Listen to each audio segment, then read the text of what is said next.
The Duke and Duchess of Edinburgh, Edward and Sophie, recently embarked on a visit to Malta, marking the 25th anniversary of their wedding, a trip steeped in symbolism and historical resonance. This visit was more than a nostalgic journey.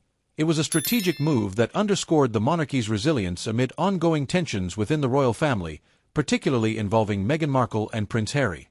As Edward and Sophie graced the island, their presence was a reminder of the enduring legacy of the British monarchy, a message that many viewed as a calculated contrast to the ongoing saga of the Sussexes' estrangement from royal duties. The timing of Edward and Sophie's visit could not have been more pointed. With Meghan and Harry's departure from royal life still casting a long shadow, the trip served as a subtle yet potent reminder of what they left behind, a life steeped in tradition, duty, and a commitment to royal values.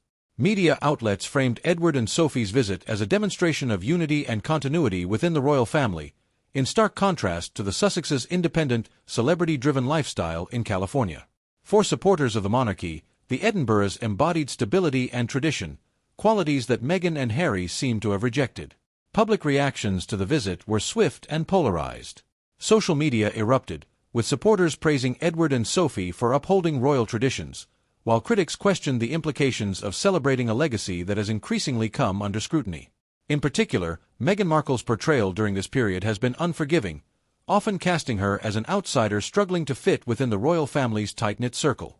The media narrative of Meghan being at odds with royal values was amplified once more, painting her as a disruptive figure unwilling to conform to the institution's long-established norms. The contrasting images of Edward and Sophie's serene visit to Malta and Meghan's contentious relationship with the royal family highlighted a deeper, generational divide. This divide pits the traditionalism represented by the Edinburghs against the progressive and often controversial path chosen by the Sussexes, a divide that resonates differently across age groups and social lines. Older generations often see Edward and Sophie as the embodiment of quiet service and loyalty to the crown, while younger generations may be more sympathetic to Meghan and Harry's quest for independence and authenticity.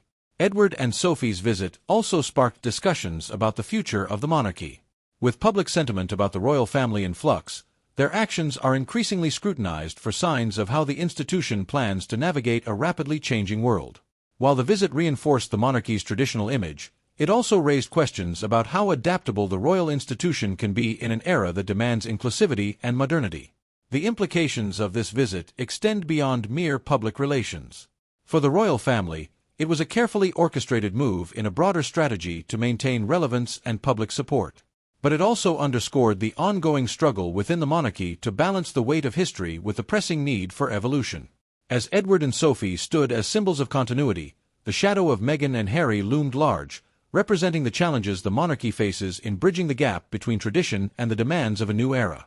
The royal family's future remains uncertain, caught between its duty to uphold time-honored traditions and the growing call for reform. Edward and Sophie's Malta visit may have been a serene reminder of royal continuity, but it also served as a stark illustration of the tensions that continue to define this most public of families. The question now is whether the monarchy can find a way to adapt without losing the very essence of what has kept it standing for centuries, or whether the unresolved conflicts and public divides will ultimately pull it apart.